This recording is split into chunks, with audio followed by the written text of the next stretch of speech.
اور بے شک یہ الفاظ بھی ربنا سے شروع ہوتے ہیں۔ اسی طرح نبی کریم صلی اللہ علیہ وسلم خود یہ الفاظ اپنی دعاؤں میں، یعنی ربنا کے الفاظ آپ صلی اللہ علیہ وسلم اپنی دعاؤں میں استعمال کرتے، ربنا ولک الحمد۔ اس طرح یعنی کہ جب کوئی انسان ربنا کہتا ہے تو اللہ کی رحمت فوراً سے اس کی طرف متوجہ ہوتی ہے۔ حدیث قدسی میں اللہ تعالیٰ فرماتے ہیں کہ میں اپنے بندے کے گمان کے مطابق ہوں، جب وہ مجھے پکارتا ہے تو میں اس کے قریب ہو جاتا ہوں۔ اور ربنا وہ لفظ ہے جو بندے کو اپنے رب کی ربوبیت کے اقرار کرنے پر مجبور کرتا ہے۔ یہی وجہ ہے قرآن میں مومنین کی صفات بیان کی گئی ہیں۔ اللہ تعالیٰ سورہ آل عمران میں فرماتے ہوئے یقولون ربنا آمنا فاغفر لنا۔ اللہ تعالیٰ فرماتے ہیں مومن کی پہچان ہے کہ وہ ہر بات میں ربنا کہتا ہے، یعنی ہماری امید صرف اپنے رب سے ہے۔ اسی طرح حضرت زکریا علیہ السلام کا واقعہ کہ انہوں نے بڑھاپے میں اولاد کے لیے دعا کی تو فرمایا ربی لا تذرنی فردا وانت خیر الوارثین۔ رب کا لفظ استعمال کیا۔ اللہ تعالیٰ نے فوراً فرمایا فاستجبنا لہ، ہم نے ان کی دعا قبول کر لی اور انہیں یحییٰ علیہ السلام جیسا بیٹا عطا فرمایا۔ اور ربی یعنی کہنے کی وجہ سے جو ہے وہ سب سے بڑا اثر پڑ جاتا ہے انسان کی بات پر کہ ناممکن بھی ممکن ہو جاتا ہے۔ اسی طرح حضرت ابراہیم علیہ السلام کی دعا کہ انہوں نے دعا کی ربنا وابعث فیہم رسولا منہم، اے ہمارے رب انہی میں سے ایک رسول بھیج دے۔ اور صدیوں بعد اللہ تعالیٰ نے محمد رسول اللہ صلی اللہ علیہ وسلم کو بھیجا اور اللہ نے وہ دعا قبول فرمائی۔ یعنی ربنا والی دعا نسلوں کے بعد تک رنگ لے آتی ہے، آپ کی 7 نسلوں تک اس کا اثر ہوتا ہے جب آپ اللہ تعالیٰ سے ربنا کہہ کر مانگتے ہیں کہ اے سننے والے، جب تو ربنا کہہ کر آپ ہاتھ اٹھاتے تو سمجھ لیں کہ زمین اور آسمان تک آپ کی آواز سننے والا اور کوئی نہیں، صرف اور صرف اللہ کی ذات ہے۔ آپ اللہ کی ذات کو تسلیم کرتے ہوئے، اللہ کی ذات پر یقین کرتے ہوئے آپ آسمانوں اور زمینوں کے رب کو پکارتے ہیں، اور آسمان میں ایک رب ہے جو آپ کے دل کی دھڑکنوں تک کو جانتا ہے، اور اللہ تعالیٰ خود جواب دیتے ہیں لبیک یا عبدی، میں حاضر ہوں میرے بندے۔ تو بے شک اللہ تعالیٰ تو قبول کرنے والے ہیں۔ حضرت موسیٰ علیہ السلام ان کے حوالے سے سورہ قصص میں بیان ہوا کہ جب موسیٰ علیہ السلام مصر سے بھاگ کر مدین پہنچے، وہ اکیلے تھے، بھوکے پیاسے، بے سر و سامان تھے۔ وہ ایک کنویں پر پہنچے جہاں 2 لڑکیاں پانی بھرنے کے لیے انتظار کر رہی تھیں۔ موسیٰ علیہ السلام نے ان کی مدد کی، پھر ایک درخت کے نیچے بیٹھ کر صرف یہ کہا ربی انی لما انزلت الی من خیر فقیر، اے میرے رب جو بھی خیر تو مجھ پر نازل کرے میں اسی کا محتاج ہوں۔ اللہ نے فوراً ان کے لیے ٹھکانہ، روزگار، بیوی کا بندوبست فرما دیا۔ یہی برکت تھی ربی کہہ کر پکارنے کی۔ جب دل خالی ہو، راستے بند ہوں، تب ربی کہہ کر سب سے مؤثر دعا ہے یا رب، یا ربنا۔ یہ دعا غربت، تنہائی، بے بسی میں بھی معجزہ بن جاتی ہے۔ حضرت یوسف علیہ السلام سورہ یوسف آیت نمبر 33 میں اللہ تعالیٰ فرماتے ہیں جب زلیخا نے حضرت یوسف علیہ السلام کو گناہ کی دعوت دی تو انہوں نے کہا رب السجن احب الی مما یدعوننی الیہ، اے میرے رب مجھے قید زیادہ پسند ہے اس گناہ سے جو یہ مجھے بلاتی ہے۔ اس ربی نے ان کو عزت پہنچائی اور وہی قید ان کے لیے بادشاہت کا دروازہ بن گئی۔ جو رب کہہ کر مانگتا ہے یا ربی کہہ کر مدد مانگتا ہے تو اللہ اس کو گناہوں سے بچا کر نیکیوں میں اس کی جو ہے تمام طرح مال کو بدل دیتے ہیں۔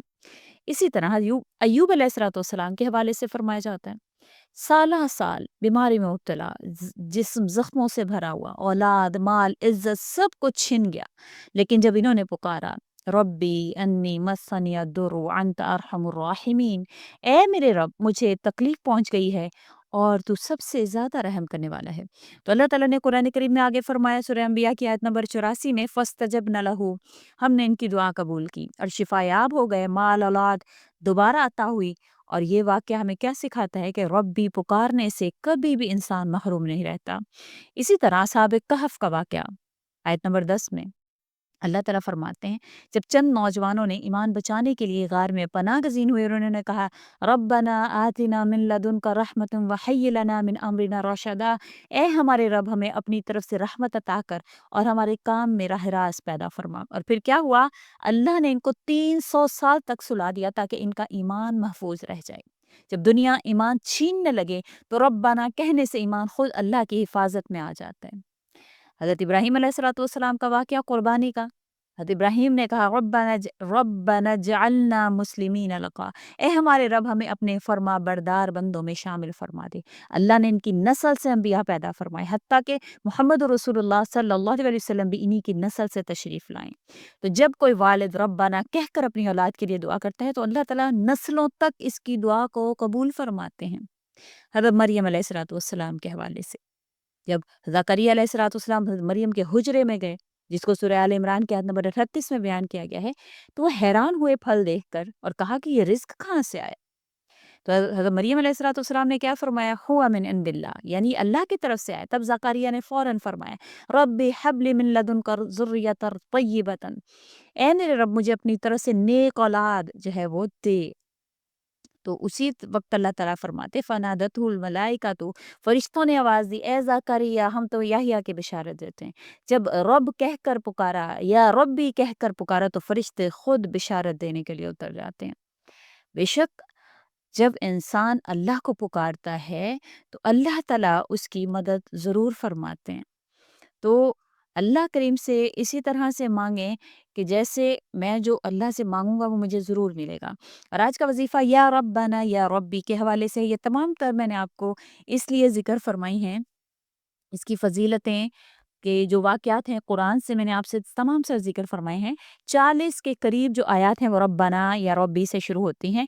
تو آپ نے کیا کرنا ہے، آپ نے کسی بھی وقت جب آپ کو کوئی حاجت ہے، اللہ سے ہے، دنیا کی کوئی حاجت ہے، کوئی دشمن آپ کو تنگ کر رہا ہے، اولاد کے حوالے سے مانگنا چاہتے ہیں، کوئی آپ کی پریشانی ہے، آپ قرضے میں ڈوبے ہوئے ہیں، رزق کے حوالے سے چاہتے ہیں، جو بھی آپ کی حاجت ہے، سننی تو آسمان اور زمینوں کے رب نے ہے جو صرف اور صرف اللہ کی ذات ہے۔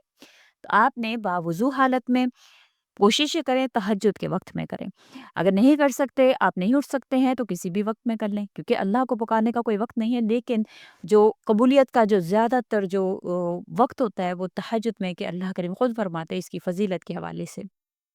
آپ نے باوضو حالت میں بیٹھ کر آپ نے اپنی دعا سے پہلے یا ربنا یا ربی یا ربنا یا ربی ایک تسبیح کریں۔ پھر اس کے بعد جو آپ کی پریشانی ہے وہ آپ اللہ سے جو ہے وہ اپنی پریشانی گڑ گڑا کر اللہ سے ڈسکس کریں۔ انشاءاللہ تعالیٰ جب آپ ربنا کہہ کر اللہ سے دعا مانگتے ہیں تو سمجھ لیں کہ زمین پر آپ کے ہونٹ حرکت کر رہے ہیں مگر آسمانوں میں اللہ کی رحمت حرکت میں آ چکی ہوئی ہے۔